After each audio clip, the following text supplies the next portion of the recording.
What's up, everybody? Thank you for tuning in again to another episode of the Man Listen Show. Before we get started, let's hear a few words from our sponsors. Please buy the new book by Erika Nicole Moore, Diabolical Tales of Woe. Diabolical Tales of Woe is a thrilling collection of short horror stories that leave you in an excited trepidation to see what will happen next. Prepare to face one horrific encounter after the next in this captivating novel. You can find this book on Amazon in the Kindle and paperback version. That is Diabolical Tales of Woe by Erika Nicole Moore. Moments matter. Make them timeless. For every celebration, every milestone, and every special moment, make it timeless with the rich, velvety, smooth taste of Timeless Vodka. Make sure you check them out at www.timelessvodka.com.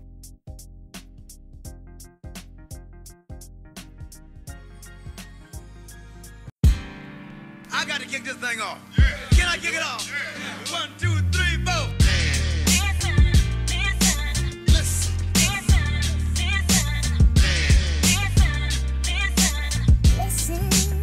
Ladies and gentlemen, listen.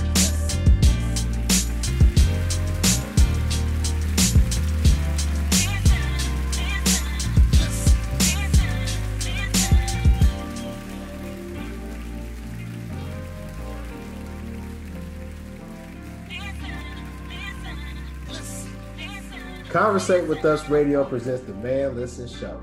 We are the blackest radio show on the internet. We bring you our opinion on topics that affect the black community in an effort to enlighten, enrich, and empower every brother and sister that falls under the sound of our voice. We operate on a no-hating frequency, so be prepared for us to keep it 100% real and 100% black all the time.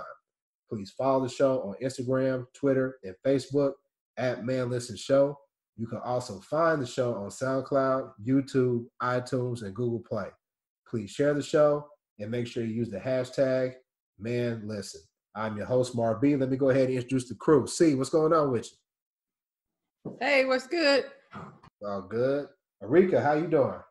I'm good. How are you? Good, good. What's up, Lab? How you doing, bro? I'm doing well, as well as one could hope to be, I guess, right now. All right, yeah. I mean, tough times right now. This has been a troubling week for everybody. A lot going on in the news in terms of black men and their interactions with the dominant society, suspected white supremacists, and the police. So we'll just go ahead and get started on the discussion. The first topic that we want to talk about is in New York. There was a black man, and he's I guess he called it a birder. I never heard of the term birder. He's a bird watcher. So he goes out into nature and into bushes and tries to see different birds, right? He's a birder. And he was out in Central Park, and there was a woman there, a white woman, who was there with her dog unleashed.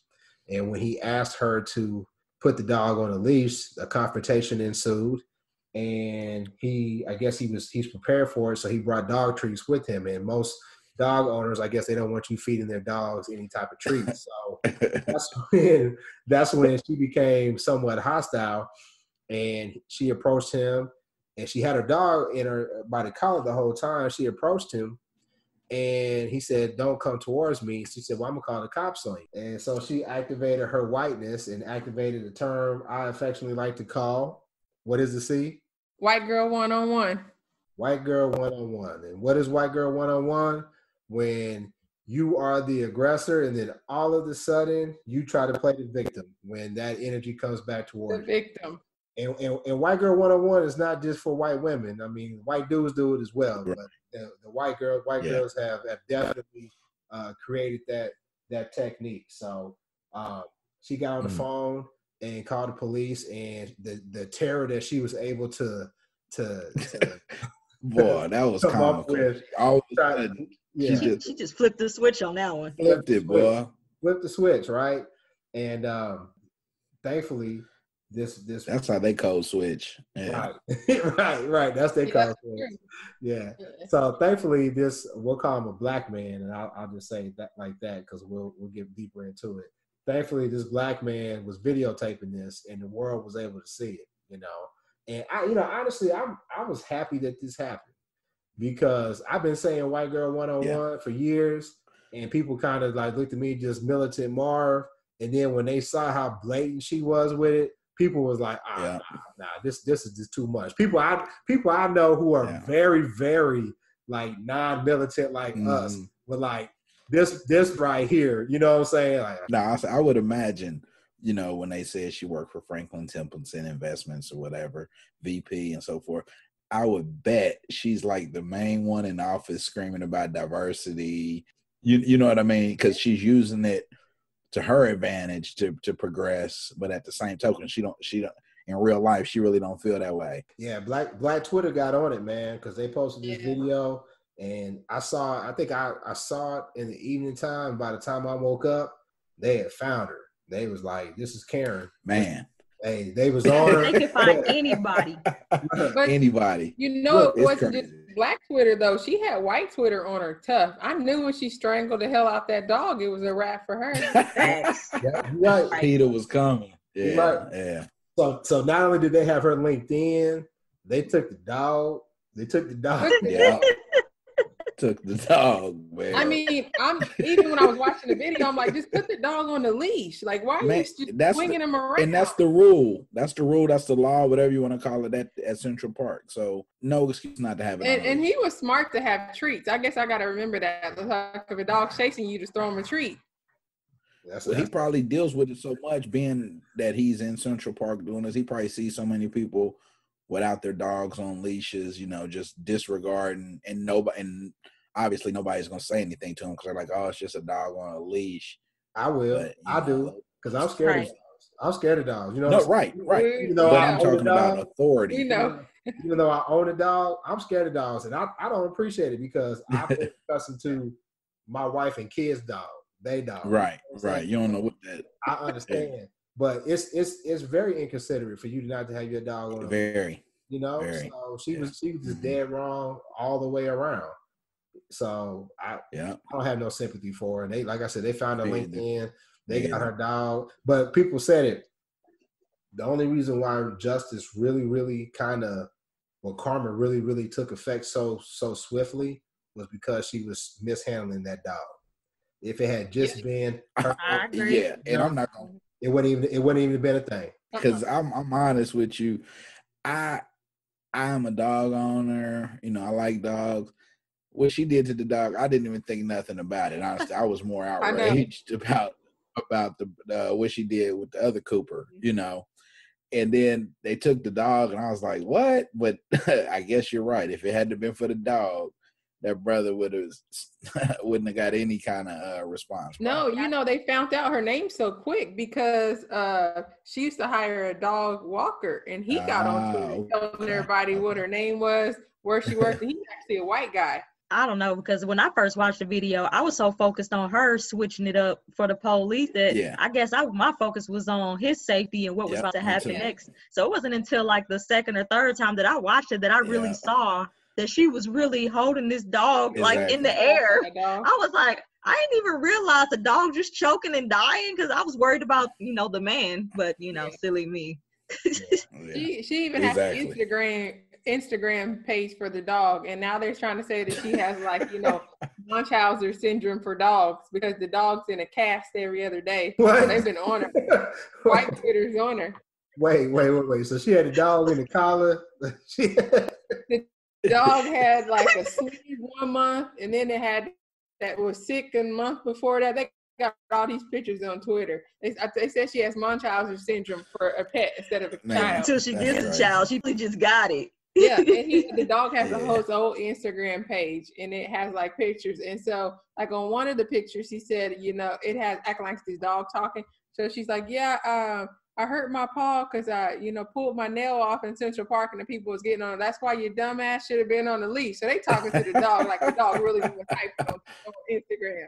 So, oh, so it wasn't mommy dearest, it was doggy dearest. You know what I'm saying? So, doggy dearest, man. crazy, She man. crazy. But you know, the thing about it was the brother that she had this confrontation with. His name is Christian Cooper. He wasn't the one that put the video on social media. It was his sister.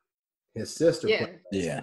And when the outrage ensued in social media and everybody was getting with her, right? I almost called him.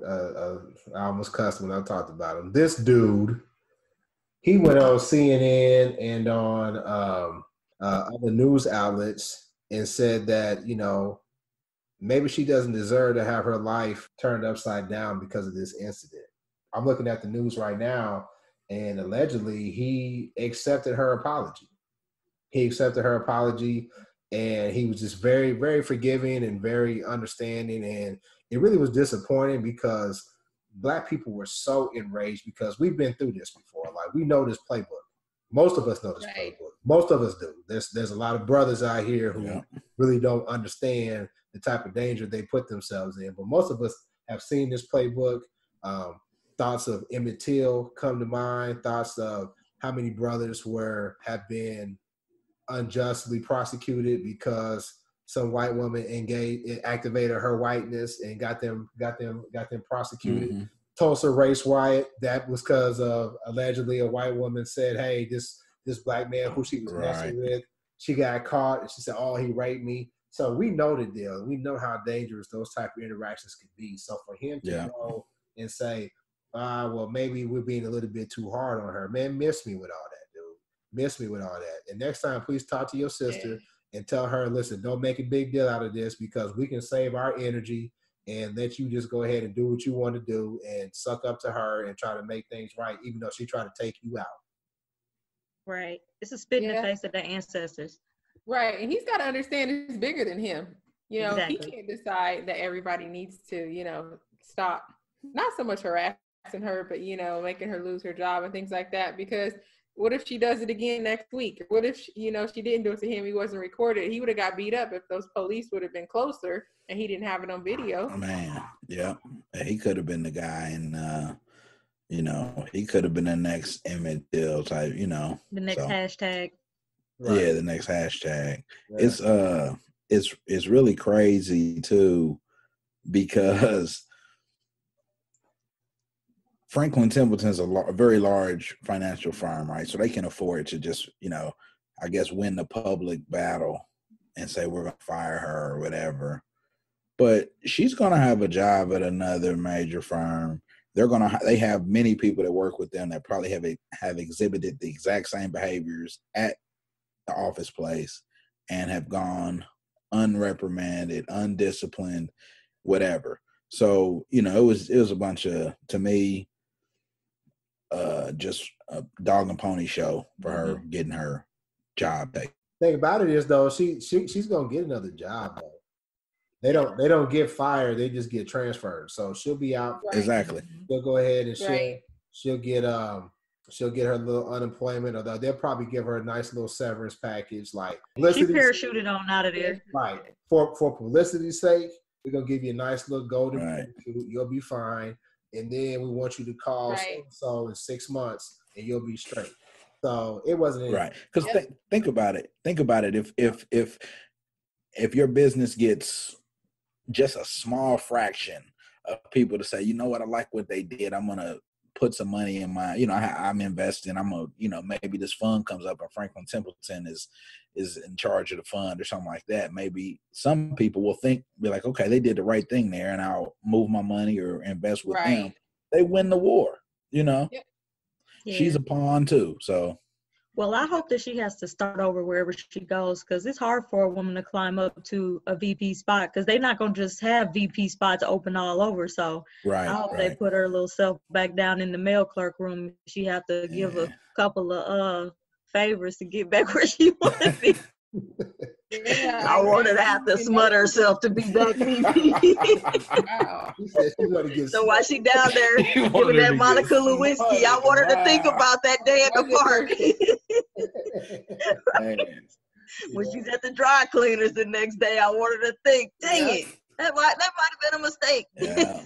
Do they have a casting couch on Wall Street? I'm sure they do. Oh, man. they definitely do. It's probably at the golf course, but they got one. Right. Right. A casting cart. Yeah. Right. I was like, hey, we're going to get together and play a little golf tomorrow. You want to come? Bring some girlfriends. Right. You're going to need all the help you can get. Right. Now that we've done golfing, let me show you my other 9 iron. Now, let's get down to the real business of the day. Right. So how bad do you want to get back to VP? Right. I'm sorry, I couldn't hear you. It's tough. It's tough. But yeah, man, it that incident really just set people off. And like I said, it really, really rubbed a lot of people the wrong way. And I knew that things had been tense because we just came off of, Ahmaud Arbery being murdered on camera. Breonna Taylor, she was murdered by the police on a no-knock warrant. And thankfully, her boyfriend, who bust back at the police, they arrested him and tried to charge him. And they found that, there was no probable cause and the charges were dropped. So that was a win. But in addition to that, in Minnesota, we saw the murder of George Floyd. This brother allegedly was being arrested for forgery. And I read that it was like over a $20 check or something petty like that. Yeah, I read that. $20 bill. It was a $20 bill. Okay, so it's something that was going on, and the police detained him. They had him on the ground, and one of the police officers had his knee on his neck. And despite him saying, I can't breathe, I wasn't able to watch the video. I think I saw like 2 seconds of it, but I turned it off just for my own peace. And you saw that brother lose his life, and the police officers were fired, which to me is of little consequence. They need to be tried because that was murder.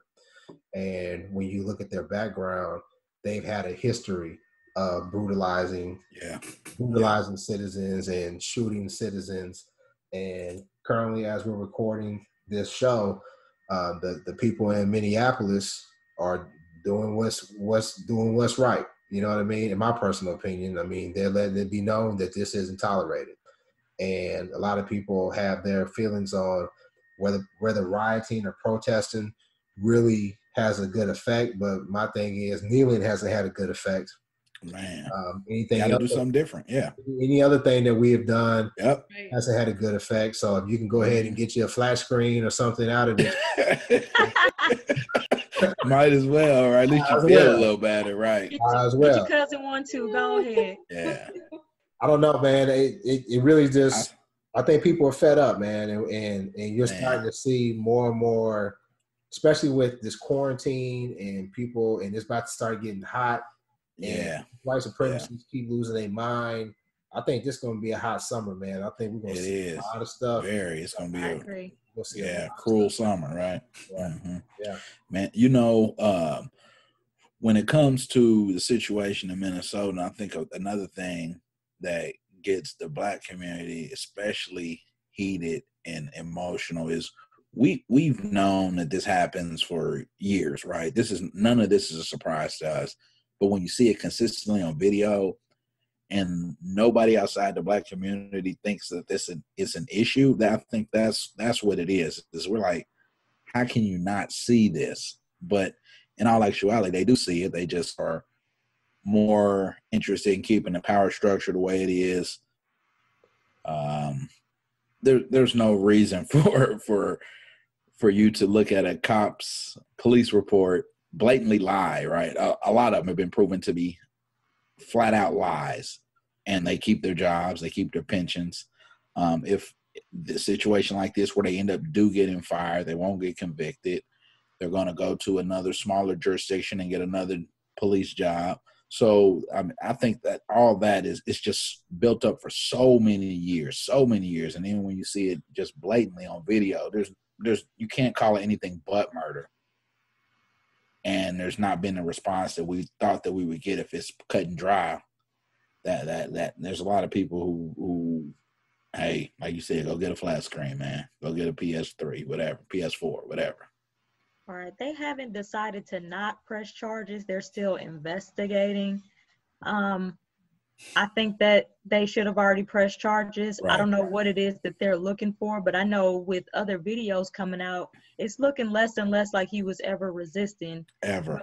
The problem with that is in these situations, what they're trying to investigate or figure out is what can they charge them with, because the police have a lot of range for taking people into custody. So if he was lawfully being arrested, then they have guidelines for, was this excessive? And then so they have to look at it, and if it's excessive, then do they charge it as man one and risk, not getting that conviction, then people are still mad?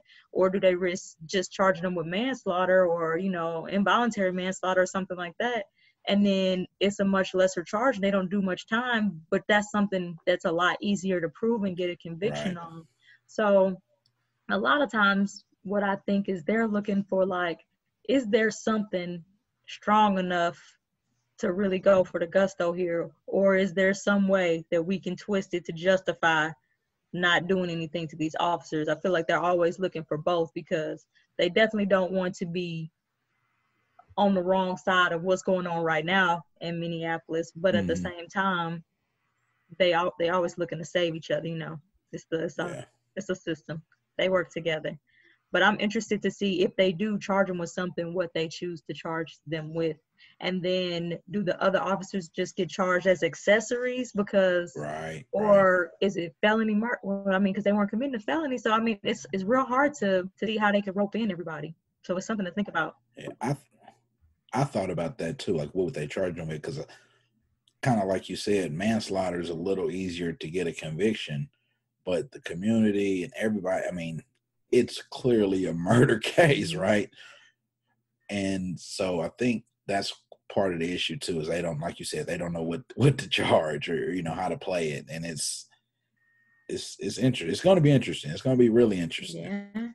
Well, I think, you all bring up good points, and we want justice to be swift, but I think that we also want justice to be served. And sometimes we've learned that the way that they charge these individuals who commit these crimes towards us, if the district attorney doesn't do it the right way, they could be let out scot-free. Could be another St. Louis thing. Could be another George Zimmerman deal.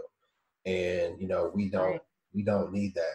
But it's really a tough pill to swallow, especially when you see, because they was on them. I ain't gonna lie to you. I was proud of the people in Minneapolis because they didn't take it lying down. And the address of that dude, and I saw pictures, and I don't know if they were really, really true, but I saw pictures of this dude with like the red and white hat, that like a Make America Great hat on, but it said Make White America Great Again or something to that effect. And I saw pictures like I saw that too. They said it wasn't him, but I don't know. I don't know either. Yeah, it didn't really look like him, So I couldn't really say that that was him. But I also saw a photo where he was on the stage with Donald Trump, him and the police union. Again, I don't know how accurate that was, but clearly with his record and the number of incidents that he has been involved in, he did not need to be on the street. He did not need to be on the street. He did not need to be a police officer. Man, there needs to be some sort of database so that when these guys are fired, that they can't just go to another area and become a police officer. Right. So if you're fired in Minneapolis, you can't go over to St. Paul and become a police officer over there, because you're just going to do the same thing over again. Yeah. Right. Maybe the thing is to have them similar to like a lawyer or an engineer or a doctor, whatever, have a professional license, pharmacist, all those kind of things.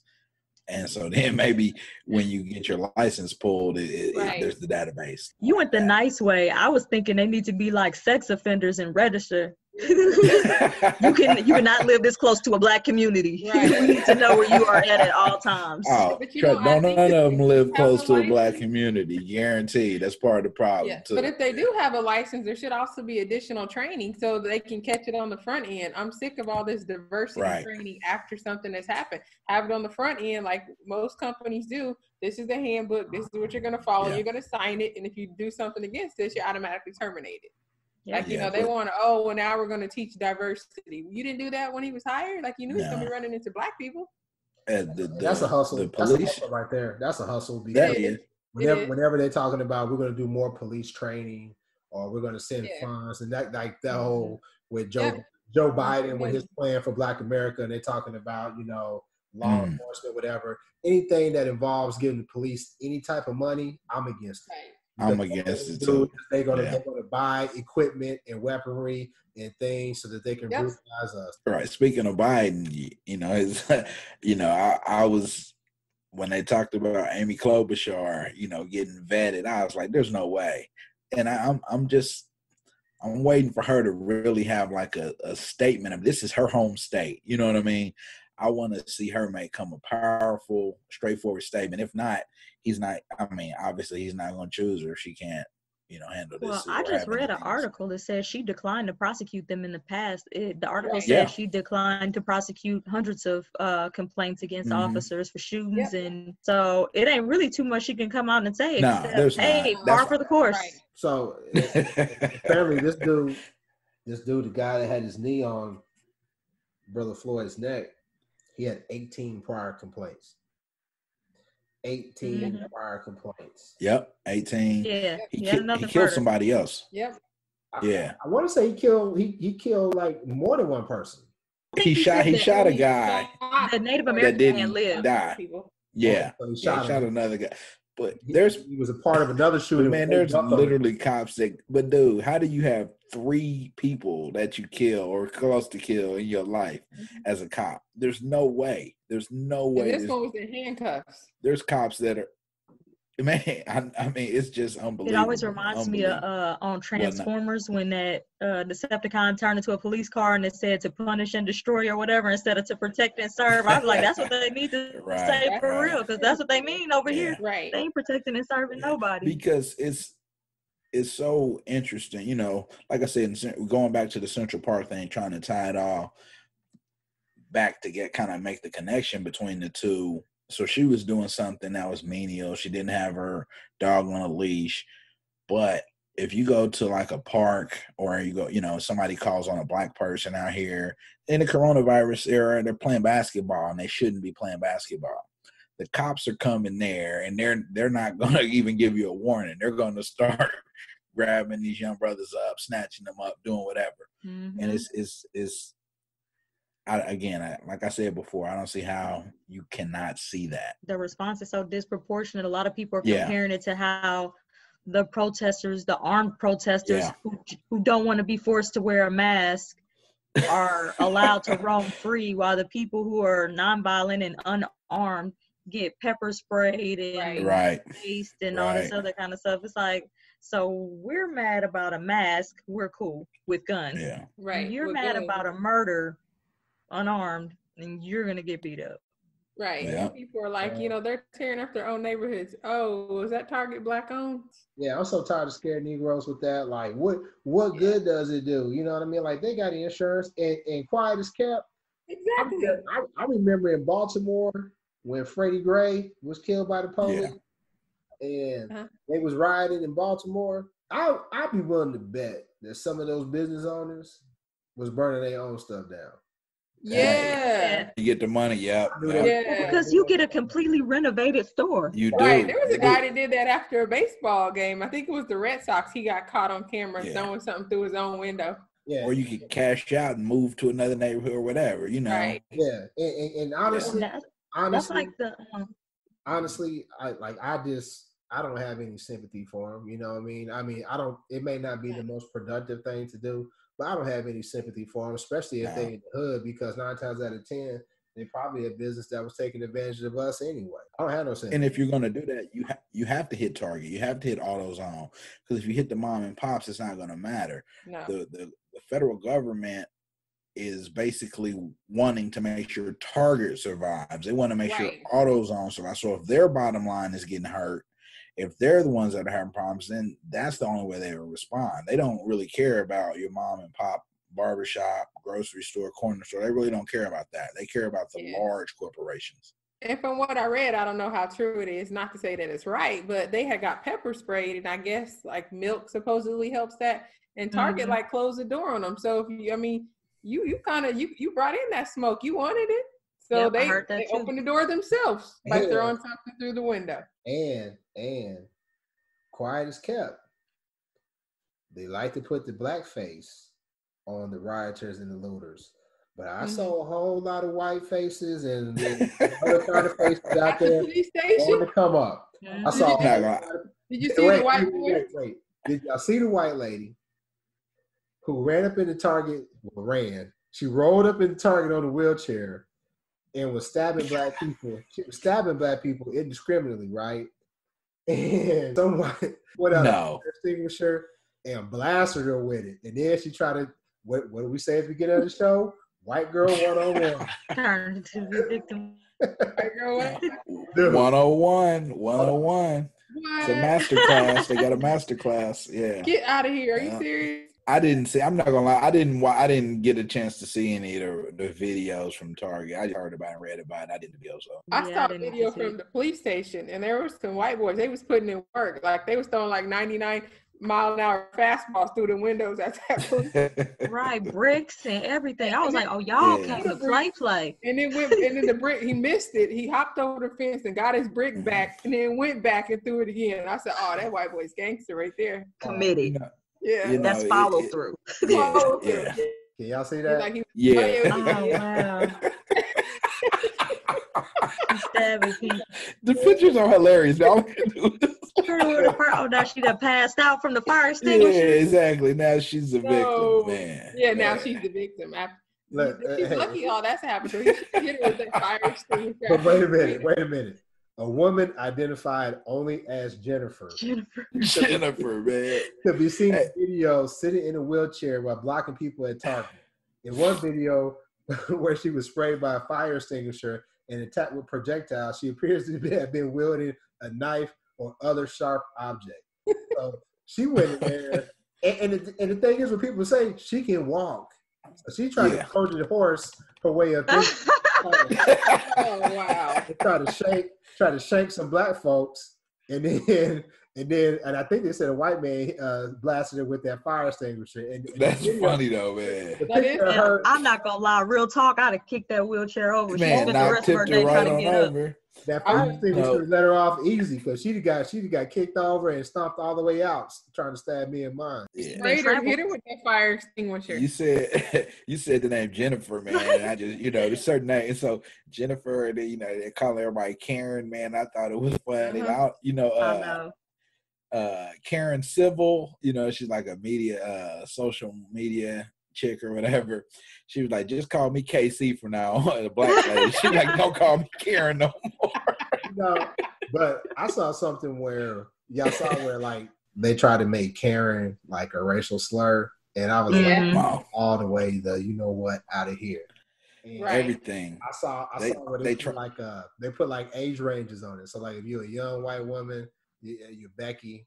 Middle age is Karen. And the older ones like what's that lady that Steve Harvey was all in love with that make the sausages? Paula, what's her name? Paula Dean. You Paula Dean's age, your name is Susan. You know what I'm saying? Susan, Karen, and Becky. And Becky. Yeah. Becky. Give me that Becky. I asked my friend about that. I was like, all right, as a white woman, how do y'all feel about being called Karen? And they was like, I mean, if you acting like a Karen, you acting like a Karen. I was like, see, I like y'all.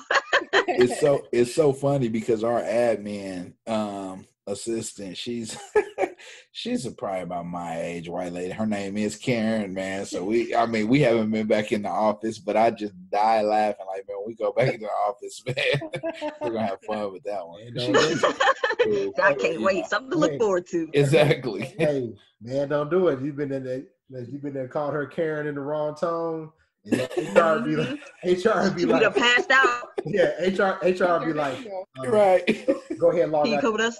Go ahead and log out your computer. Go to. Yeah, he's threatening my life and my dog. Right. Dog is gonna be DOA. For sure. Listen, man, I think we talked about enough, man. We kind of joked a lot during the show, but it really is something that we are taking seriously. The lives of Black people really just aren't valued in this country, and it's time for something to change. And got to. I really hope that the brothers and sisters that are in Minneapolis are safe, and I'm starting to see protests take place across the country. And I want take care of yourself, and we just need justice, and hopefully we get it sooner than later. Like we said, I think this is going to be a long summer, but I definitely hope that justice and retaliation is swift. And, George Floyd, Breonna Taylor, Ahmaud Arbery, is my hope and my desire that the people that took their lives receive the justice that they deserve. So with that being said, we'll go ahead and wrap up the show. Make sure you follow us on social media, on Facebook, Twitter, and Instagram at Man Listen Show. And also subscribe to the show on iTunes, Spotify, YouTube, basically wherever you podcast. We'll holler at you next time. Peace. Peace. Peace. Fight the power.